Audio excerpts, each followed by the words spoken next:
Kokia gyvenimo prasmė? Paklausė Andriaus Mamontovo, mūsų visų paauglystės dievuko. Nežinau, tokia, kokia kiekvienas susikuria. O gal gyvenimas neturi prasmės? Tame irgi yra prasmė. Nepasakok man pasakų. Man gaila Andriaus Mamontovo. Po 2 metų 60 ir tas nėra blogai. Aš iš anksto sakau, nebijau, kai man bus 60, man dabar 43. 20 mečiams tai atrodo jau mirties nuosprendis. Ne metuose esmė, o esmė yra ta, kur tu paskui eisi. Papasakosiu nutikimą prieš keletą metų, daugiau negu prieš keletą. Nusipirkau dirželį laikrodžiui, palikau jį nemokamai pakeisti. Vaikštinėju, apžiūrinėju kitus laikrodžius, kaip ir kiti žmonės. Ir staiga meistras šūkteli: kieno auksinis laikrodis? Jūs neįsivaizduojat. Aš priėjau atsiimt kaip aukso medalio. Čia buvo mano laikrodis. Panašiai ir su dangaus karalystė.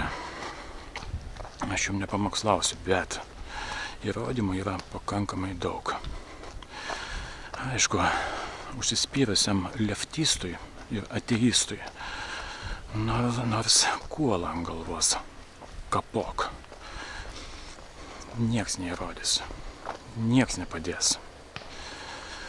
Jau Turino drobulę ten lazeriais išpjausti, išnagrinėjo, tiek tenais užfiksuotas net Jėzaus Kristaus prisikėlimo momentas, kaip be galo didelė šviesa nušvietė ir netgi kaip pajudėjo viskas, kaip ant juostelės viskas nufotografuota.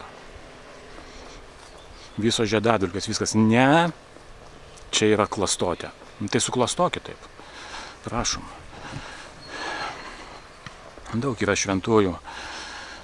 Daug visko galima sužinoti, norint. Bet ne tam esmė. Svarbiausia, ką tavo širdis sako. Reiktų nueiti, aš nebuvau niekada, bet ir nenorėčiau į mirtininkų palatas. Yra pasakojimo, kaip jaučiasi tie ateistai. Apsikakoja.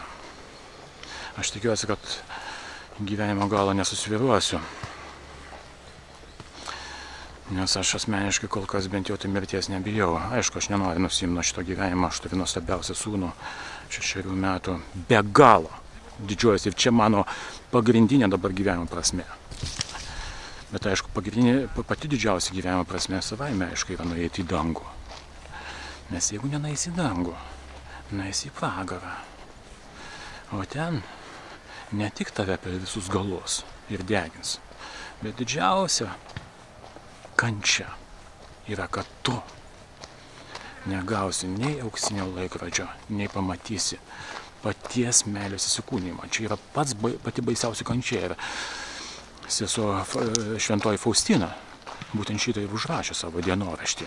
Galit nueiti, jos paveikslas originalus kabo. Ne jį piešė, bet tenais esmė. Čia Vilniui. Didžiausia kančia yra, kad tu nematysi Dievo visą amžinybę. Ką tu praradai? Ką tu padarei? Čia tarp leftistų. Tai kietas pasišakot.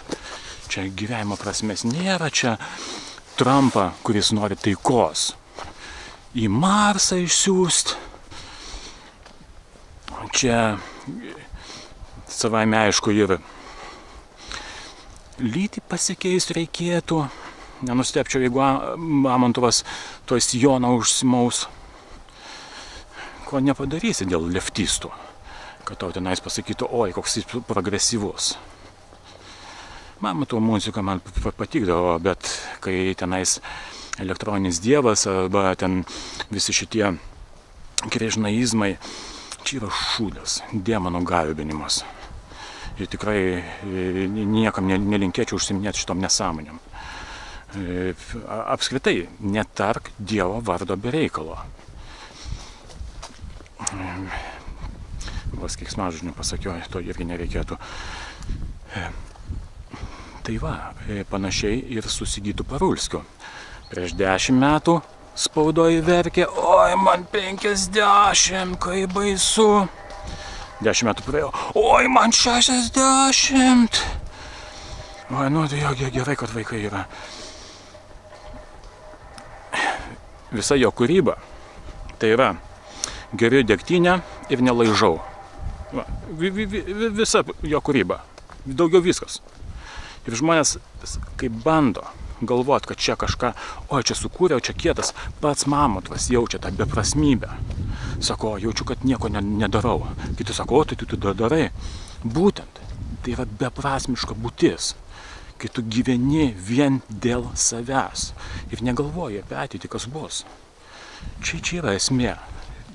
Aš sakau, aš kiekvieną dieną apie Dievą ne 100, bet nuolat galvoju, aš labai bijau. Ir ypač, ką pamatėm, kaip čia visiems suleido, kaip čia užkimšo nosis. Va, prašom, dar vienas jums Dievo įrodymas. Kad maždaug nusilenkom pasaulio šėtonui. Aš Mamontui linkiu atsiversti. Baigti šitas nesąmonės. Nes tenais, aš jau sakiau ankstesniam video, ten tu niekaip nepasiteisinsi. Rūpėjai tik savo, o Jėzus Kristus tau nerūpėjo.